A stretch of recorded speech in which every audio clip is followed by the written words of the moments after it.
Hey everybody, welcome to this week's live stream, part of the Bravo Zulu series, where we get to meet really interesting emergency managers and responders around the world.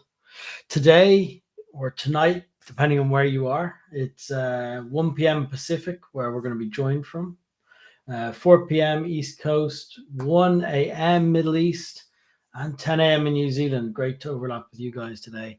We're joining Linn County Sheriff's Office. And Linn County are going to tell us all about their search and rescue program that they operate at the Sheriff's Office, how they manage it, the types of incidents they do, and also how they use D4H. They're about a year into using D4H to manage that program. So without delaying any further, before I invite the guest on, just a reminder, this is completely live. You can comment on whatever platform you're on. If it's LinkedIn, YouTube, X, wherever you're watching this, you can comment.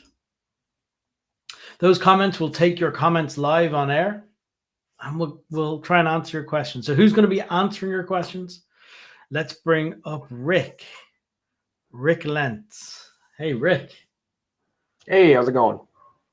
Oh, I don't have audio. Hey, how are you? We've got audio. Perfect. Thanks for joining us, Ric. Yeah, happy to be here. Thanks for the invite. So you're the search and rescue coordinator. Yes, search and rescue coordinator and the emergency manager. I wear both hats here for Linn County. Excellent. So Linn County, for most of us who aren't familiar, is in Oregon, right? We might bring up a quick map to have a look. Amy's in the background producing today, so she's going to pull the levers here and control everything. So as I was saying, we're all over people coming in from all over the world. I can already see a couple from Alberta coming in. Hey, Peter. Hey, William. Oh, there's lots here. There's Ginny, also in Oregon, yes. Well, you guys know each other by the look of it. Dan, the Shoots next door, BC. Okay, we've lots of folks around you, Ric, all joining in. So you guys are going to know where this is, but for those who don't, west coast of the United States, northwest, just south of Portland, will be. So people kind of getting their bearings. It's the Pacific Ocean. Ric, tell us a little bit about the terrain in the county. What do you encounter? So Linn County has a little bit of everything. I mean, the population center is really Albany, which is on the western side of the county, and it's more of a valley. But really, search and rescue operates in the east side of the county. We have a lot of wilderness. We have the Mount Jefferson Wilderness, part of the Mount Washington Wilderness. We have Three Finger Jack. So much of the Pacific Crest Trail. We have one area, I don't want to say the name because every time we say it, we get a call there, but it's blown up on social media. It's called Blue Pool. We go there quite a bit.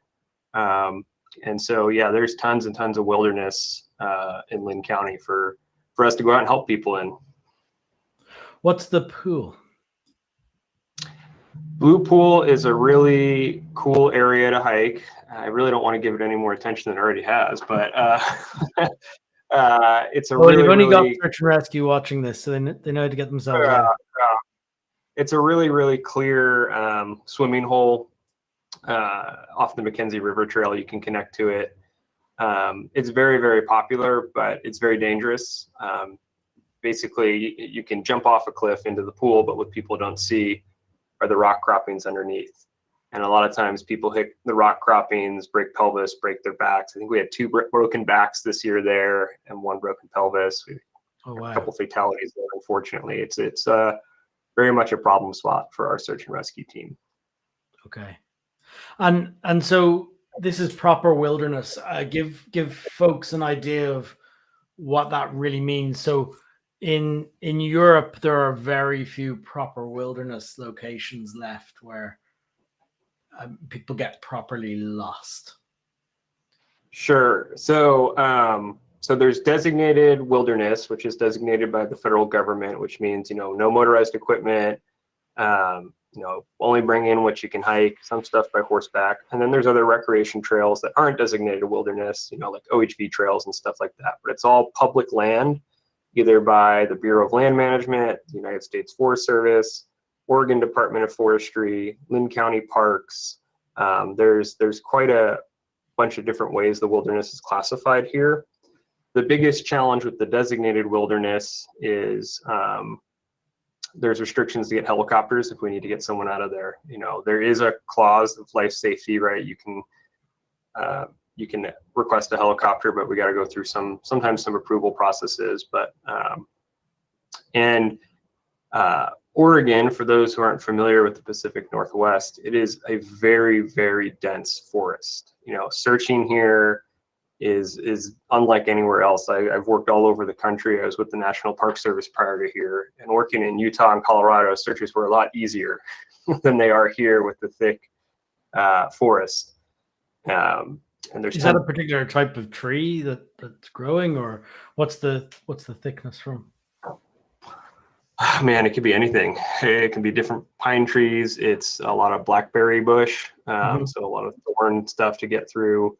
It really depends.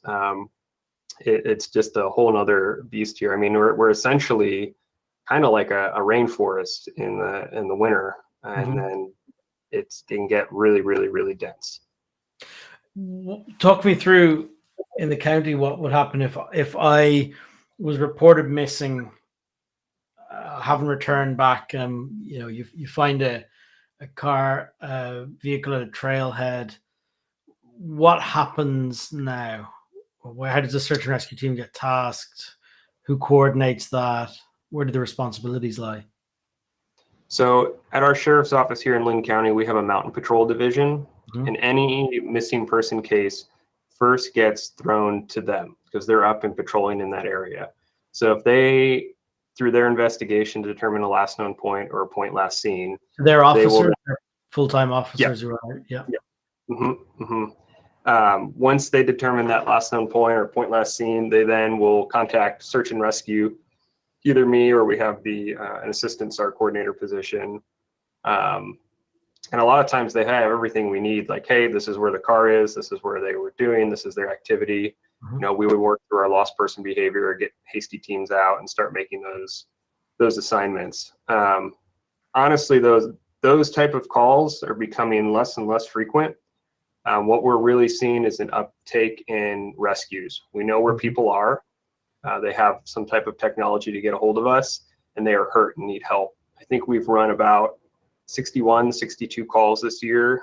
10 of those have been searches. Of those 10 searches, like 5 of them, we've actually deployed search and rescue teams. So someone's called 911 or in some form got through to you. What happens then? You get a phone call from dispatch, Yeah, so it's actually really cool. Dispatch, based on the call type, if they put the call in as a rescue, that links to our paging system. We use Active 911 for paging, so that automatically pages a group of us on that paging app. We have a SAR incident command group, which is basically anyone who's trained to take command and start the search. And so they'll review the call, see what resources needed, and then start coordinating search and rescue resources that way. How do you guys communicate? Do you use the chat on that app, or what do you do to decide who's taking the call? Or basically, whoever marks available will take it. Okay. What do you 9 times out of 10, it's me, right? It's my job responsibility. But if I'm not available and someone else marks available, then we know. And then you'll decide what you want to do. You might activate the team. Where are the team vehicles kept? How do they move about? What happens next? Yeah, so we've made some changes. Historically, we have it's like a crummy. It's basically like a little bus, and it would be, we page out the team, hey, be at the following 3 locations at set times. We typically start with our main office in Albany as a pickup point. Then we have a pickup point in the city of Lebanon, and then we have a pickup point in Sweet Home, and then we go up to where the call is.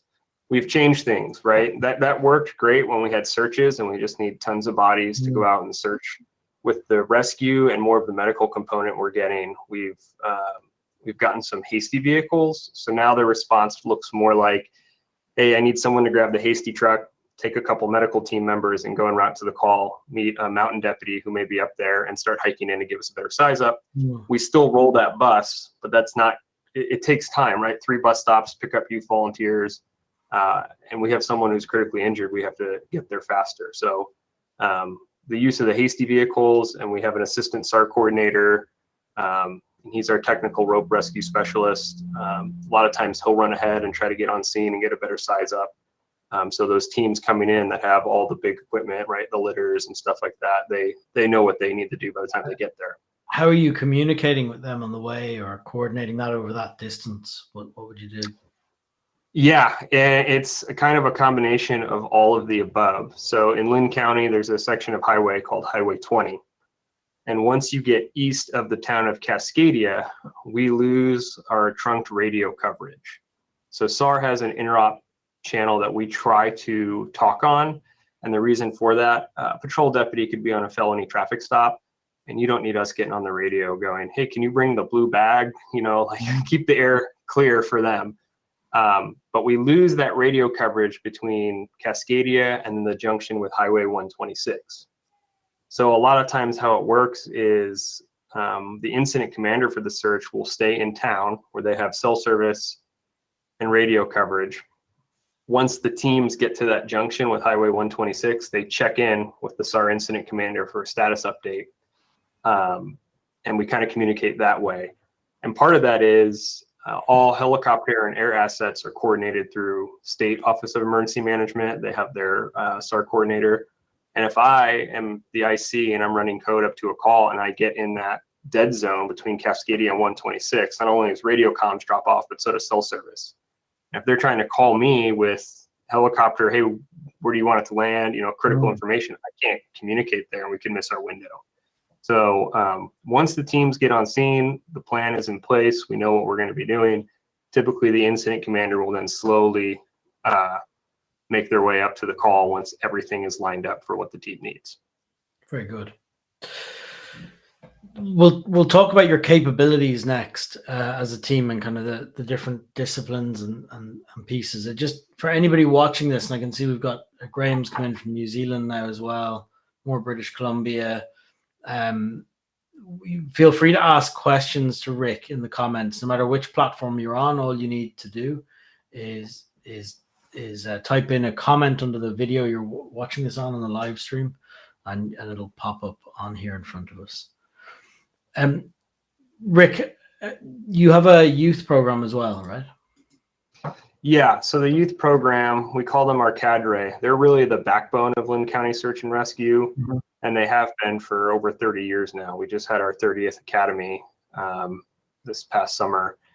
And so the Linn County Search and Rescue program was founded by a group of veterans, and they ran this with like a paramilitary style and structure. And the thought behind that was, like, we're using teenagers, 14 to 18. We put them through like a boot camp because we want to make sure they're physically and mentally capable, that they're not halfway into a mission climbing up a mountain. They decide, I'm tired and I want to turn around. So we put them through a little bit of a boot camp, and they're trained. I mean, some of them have gone on and they're still in the program and got their EMT license. Some of them are EMRs. Some of them are now volunteer firefighters and still volunteer with us. They know how to use the equipment. They're not just bodies. They know how to use stuff. They know how to package patients for cervical spine injuries. Like, everyone gets trained that. They know how to use a radio. They're very, very capable, and they make up the bulk of our team. And then we have our adult volunteers, which we call search and rescue technicians, or SAR techs, and they act as the team lead with the youth. You can't always. So it's very youth. It's very youth centered then. Wow. Okay. And hence the bus, that now starts to make sense. Yeah. Okay. Yeah. We are expanding our adult program as of lately. We also have deputies at the sheriff's office who are able to join SAR as a specialty team. But with us getting more vehicles and, more technical, we also have a medical team. We have EMTs, paramedics, RNs. We have a medical director that oversees us. We're developing a rope rescue team. We're really seeing an increase in injuries, technical rope rescue, and then support with disasters that are helping in the county. And that's across the board in Oregon. Search and rescue is kind of helping with disaster support. So I was going to ask you about that. The effects of changing climate, flooding, snow, storms. I mean, is that what you're on that front? Landslides, like what's hitting you? Wildfires is the most predominant. Okay. So search and rescue now, they will conduct the trail evacuations. We had several fires this past summer, one as late as a month ago. We had one early October. And a lot of times these are on, federally managed lands, whether it's the United States Forest Service or the Bureau of Land Management, and they're responsible for, huge areas of land, but they don't have the rangers or staff to clear all the trails. So a lot of times search and rescue, they're the ones going out, clearing these trails and make sure people aren't hiking into the fires, posting flyers, things like that. And then they also, we get winter storms and ice storms, and they will come into our EOC, and the state may or may not provide us vulnerable population data, and they will run a call center calling all of the contacts we have. Do you have power? Do you have your medications? Is there anything that we can bring for you? Right. So it ranges. They'll go out into the field, or they'll come in our EOC and help these. And this is the youth and our adults. I mean, I work with a great group of people who just want to do the good as best they can. So how many people are on the team? What's the kind of size of that? It's always fluctuating, as you would imagine, with youth. I would say, like, consistently, we probably have 40 right now. I would say our total roster, maybe close to 75, but I have a bit more of 40 that are more consistent and active and maintaining their certifications. And that's including the adults as well? Mm-hmm. Yeah, very good. There's some questions coming in here. What does recruiting look like for teen volunteers? How do you select them? Yeah, so we'll do like social media announcements, typically around February of every year, radio announcements. We'll do a couple of presentations at schools. We open up applications, and then part of the process is they have to come to one recruit meeting to learn about our program. They do a quick interview. Our volunteers and adult staff conduct those panel interviews. They do a background check, and then they have to do a physical fitness test. If they pass all that, prior to their academy, we train them in CPR and first aid. And then, all this recruitment stuff happens from February through May. And then our youth academy starts the last 2 weeks of June. And we go through the entire state search and rescue curriculum in 2 weeks. And if they pass that along with the boot camp stuff we throw in there, they join our team and they're Oregon Search and Rescue certified. Excellent. What are the downsides of having a large youth cadre of members? Some of the downsides, right? They can't drive sheriff's office vehicles. I can't send them in alone. They aren't issued their own individual radios, right? We have a shortage on stuff. We got to give those to the adult team leads and things like that. So yeah, there's complications that come with that. How do you protect them from what might be graphical injuries or graphic injuries, stress or trauma from anything like that? I mean, what's in place for that with youth? Sure. Yeah. So at their academy, we have a chaplain service that comes up, and we say chaplain, but they're not all religious, right? They're critical incident stress management certified. They're there for people, and they get trained on the stuff they may see, how they may react. They get that preemptively, and based on the call type, they have the option to refuse. And if they're going to a recovery, a lot of times they're welcome to go, but we try to save them from the more graphic stuff. If we're recovering a body and we have to rappel down somewhere. Hey, one of our deputies or adult volunteers will do the rappel and package it. They might just be topside pulling on a rope and they never see anything, Gotcha. right? So it's a balancing act. And then they all have access to our peer support group at the sheriff's office and the chaplain service. Very good. There was a question in about insurance, and how are they covered? They're covered under the sheriff's office insurance policy. All our volunteers are. They just get lumped into there. We have to report on their hours and maintain their certifications, and they're covered. Excellent. So you're providing sort of medical response. It was a high angle technical rope team. You've got the search and rescue, the search side of that, missing persons. What were the other piece? Did I miss anything? I saw some marine assets, or there's a boat in some of the pictures. Oh yeah, so we do have our Marine Patrol. They're loosely associated with search and rescue. Our SAR program doesn't do water rescue, but we occasionally will work with our Marine Patrol who does do the water rescue stuff. Excellent. And we have some winter clubs. There's a snowmobile club that we SAR certify, and they help us in the winter at some of the popular snowmobile areas. We have a snowcat that we can go up and rescue people in. Yeah, we're very diverse, and we just have to be in order to serve the area of land we're responsible for. There's a question from Graham. Graham is New Zealand. Around, do you have a cell or text messaging, I guess, signal in your search areas? I'm guessing not in a lot. It really depends. Yeah. Some places, yeah, and a lot of places, no. Yeah, it just depends on where the call is. One of the things we did get this year that has really helped is we got 3 Starlink units. We got the mobile ones that you can deploy in the field, and we've tested different mobile batteries. So teams can hike in with batteries and a Starlink, and they could set up and get in contact with us that way if needed. So that's been super, super helpful. How's that worked? I'm sure there'll be people very interested in the results of that. So it's a mobile battery, like a battery pack. I assume that's a significant weight to run a Starlink. The one that we tested is 4.5 to 5 pounds.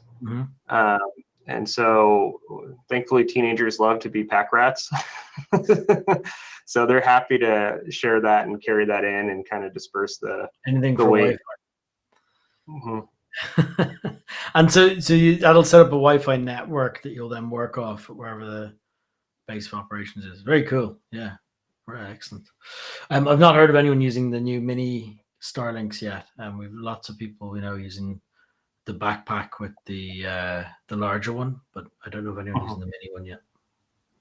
Yeah, they're great. We've just rolled them out this year. We've had them for a few months, and it's been really, really helpful. We had a search last week. It's an area where we notoriously go to search for people, and for the first time ever, we had good communication there because we could set up the Starlink and we could update maps. People could download it before they went into the field and track things. It's been awesome.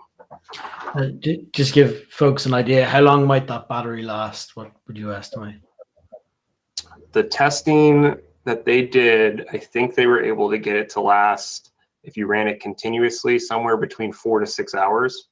Okay, I remember, cool. And that's one battery. So if you take a couple between a couple of the teenagers, you got a good amount of time. Excellent. Okay, excellent. You were mentioning you might be able to share your screen and give people a look without kind of revealing too much. People would love to see how you've set up some of D4H, I think. Yeah, I'll go ahead and share. I'm trying to pick my settings. Can you see this right now, the dashboard? Yes. Amy, we might need to rearrange the screen a little bit for... Yes, great. So you're good, you can see it? Yeah. If you can go a little bit narrower on that, on your window, just it'll make it more square. Oh, we got your whole screen. Okay, don't worry. I thought you were sharing the tab. You can just. Yeah. Yeah. Yeah, I got a weird monitor up here. Even So if it's a you're little bit in Control Plus, might do it on Windows, just to zoom in, or if you're able to zoom in from the menu. yeah. Let me see.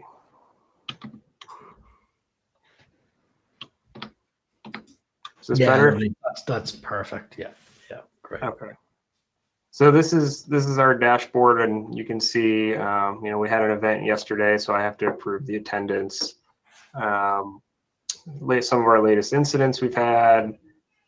Exercises also go into our training meeting category. It's a way to just make sure training hours are all in one category when we pull statistics.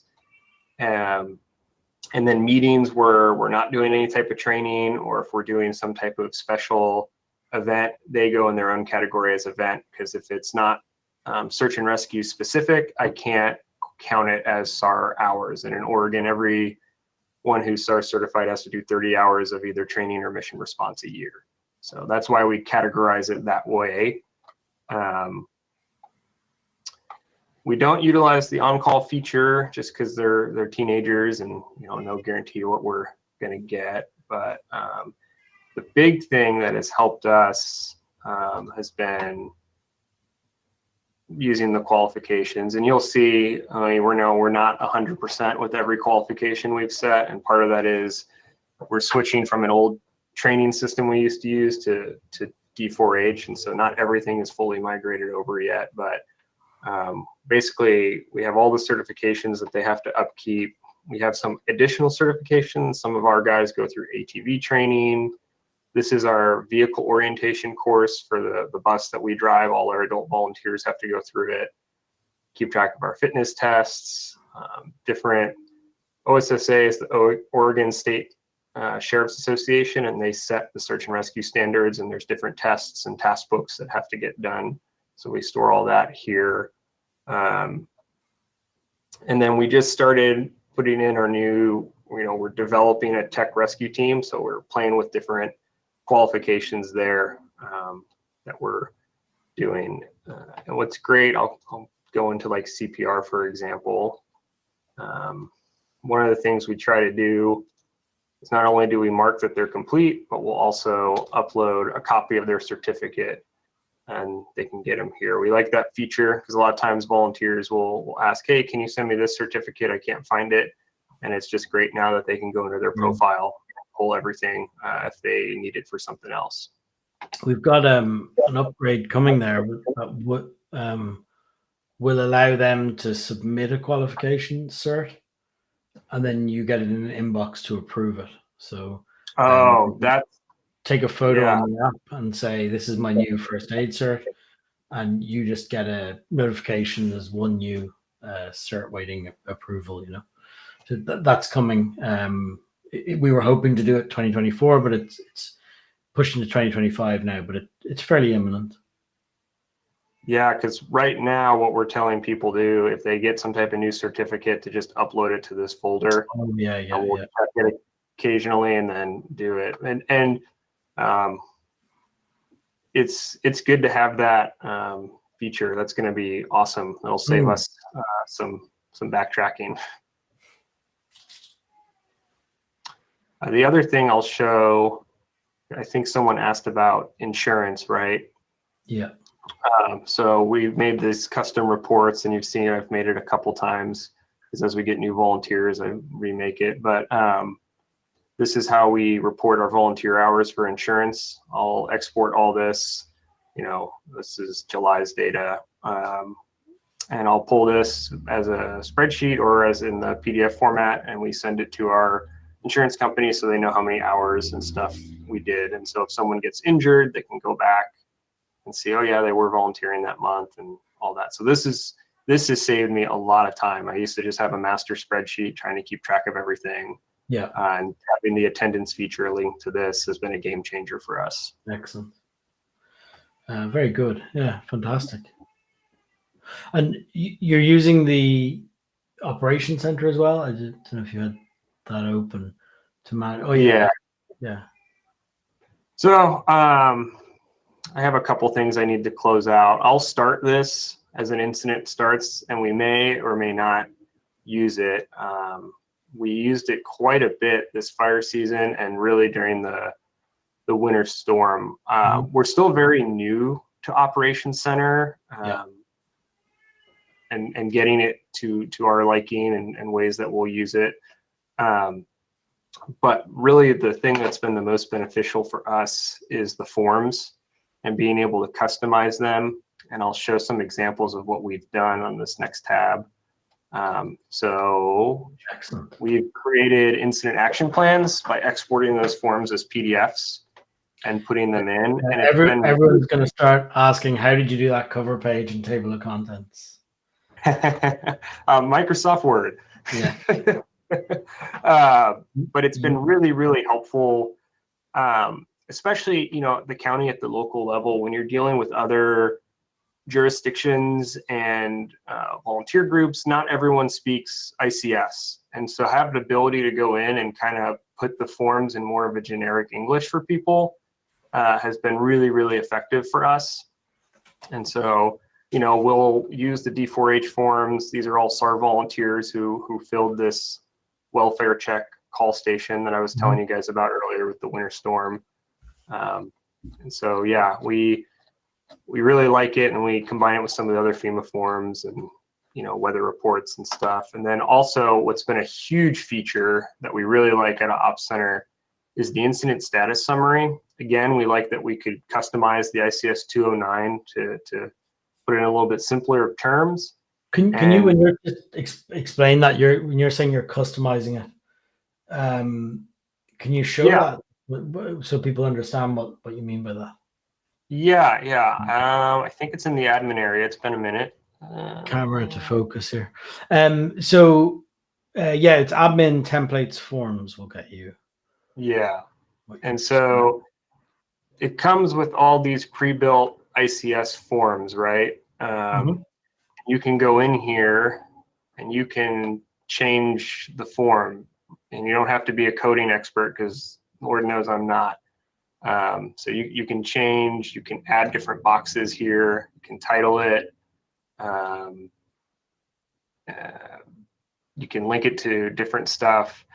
But yeah, we've really, really done a lot in here with forms to simplify it. And then once it is, and Robin, I'll let you correct me here because I'm still learning. Once the form is made, if it's another agency that wants the form I made, I'll just share them the coding in this raw template, and then they have the form. I think we've done that with our ICS 209 form. That's one that we've shared. Exactly. And what we would have done, actually, even to get you set up there, if you hit settings on the left, you'll probably see extension packs. That's the easiest way to share them.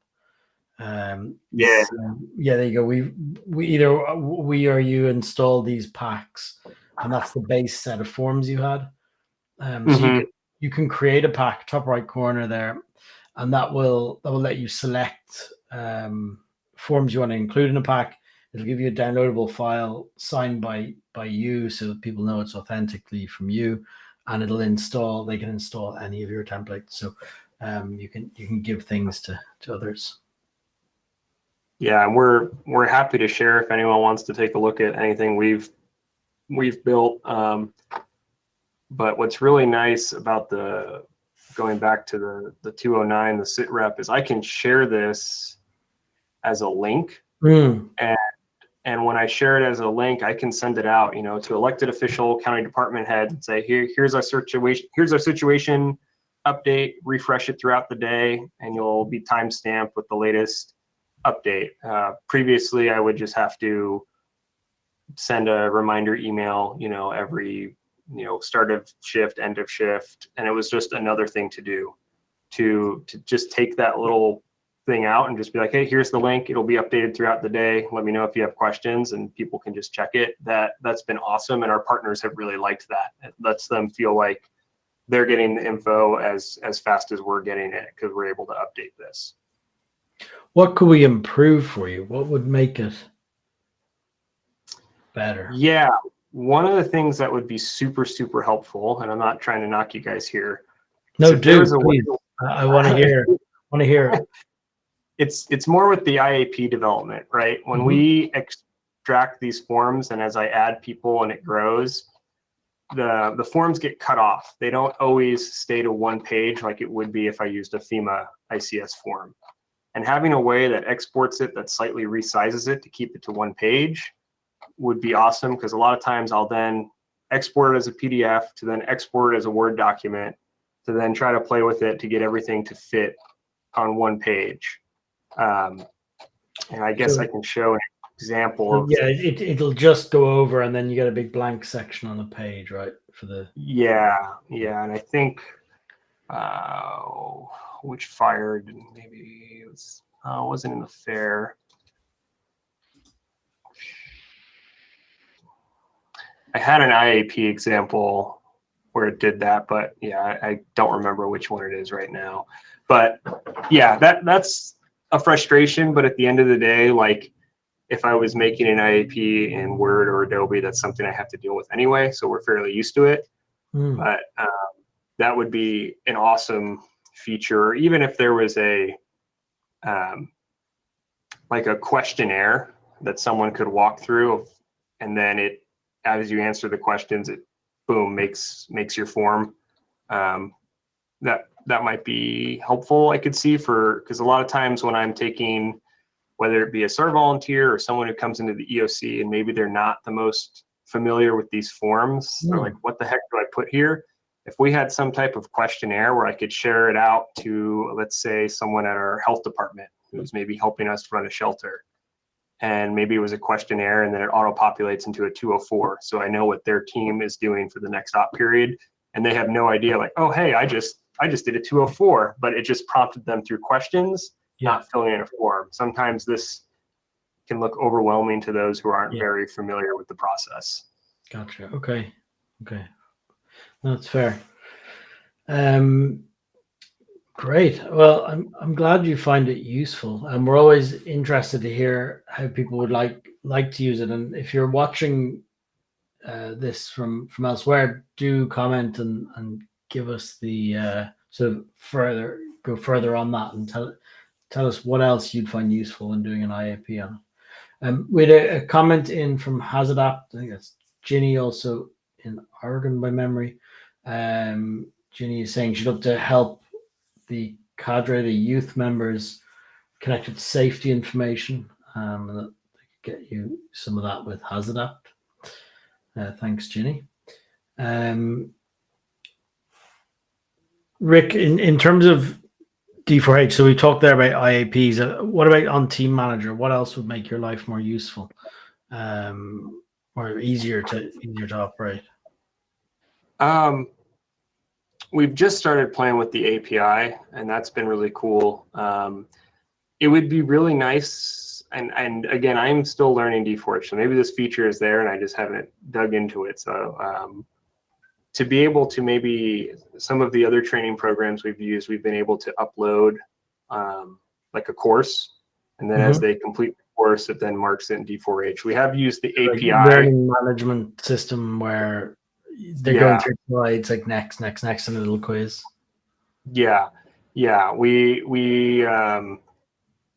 We've used the API for our training program.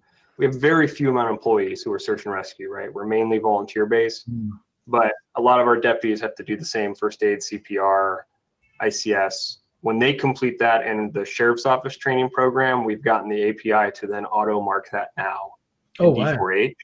Our IT people did it last week. Don't ask me how they did it. They're awesome. But that's super helpful. But that's 5 to 6 people, to be able to have the learning management built into D4H for the remainder of the team would be awesome. And then when you're marking certifications as complete, to be able to upload the certificate as you do it. A lot of times I mark it, and then I got to go back to the individual and upload every individual certificate. And that takes some time to do that. We're also working with, the other thing our IT is working on is using our paging app to have that API sync with your API somehow. And then anytime a call comes out, it automatically creates an incident in D4H for us. Yeah, very good. Very cool. Oh, that's nice. You mentioned at the start you're not only the SAR coordinator but also the emergency management coordinator. Does that Can you talk about that relationship and how maybe even with D4H, does that make anything easier? Yeah, no, it definitely helps a bunch. Like those incident action plans, sharing partner updates, things like that, and that operations center is huge. And like I said, our SAR team is pretty much linked with emergency management now. We're just from the response side of emergency management, I should say, right? They're not writing grants and preparedness plans and stuff like that. But when it comes to response, they're kind of a jack of all trades and willing to help. And D4H makes it really easy. One of the things I really find nice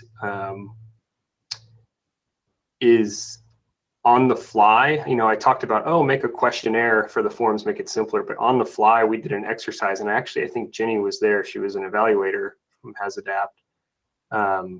We were doing a hazmat exercise, and I brought up D4H, and I was able to kind of quickly show some of the jurisdictions that don't have it, how we do things. I think the city of Albany, they picked it up pretty quick, and I think they've gone on to get the program, if I'm not mistaken, Albany, Oregon. Could well be. But, yeah. And basically, I just like how easy it is to quickly get someone up to speed. And so that feature's been really, really nice. And I'm not an IT guy, right? There's a reason I work out in the woods. There's a reason I like search and rescue.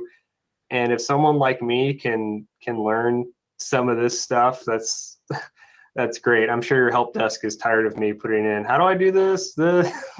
Oh, was that you? Yeah. No. That's probably where we've emailed. No, excellent, Rick. That's really good to hear, and thank you. We try hard to make it the easiest to use of kind of all the platforms out there. This has been fantastic. I really enjoyed the chat with you. Is there anything else I can do for you, or that D4H can do for you? What can we help with? I'm sure I can think of other things at some point, but really it's been super helpful. It's been a great way to maintain our certifications and keep track of everything and keep us compliant as a team. So it's been a game changer for us. Excellent. Well, thank you so much. For anyone watching, thank you for watching this. I know lots of you will watch the recording afterwards as well. It's been fantastic to talk to Rick, and thank you for your time, Rick. Yeah, thank you. And feel free to share my info if anyone wants to follow up with me and has questions. Lovely. Thanks, man. Talk to you again soon. All right. Take care. Yeah. Bye-bye.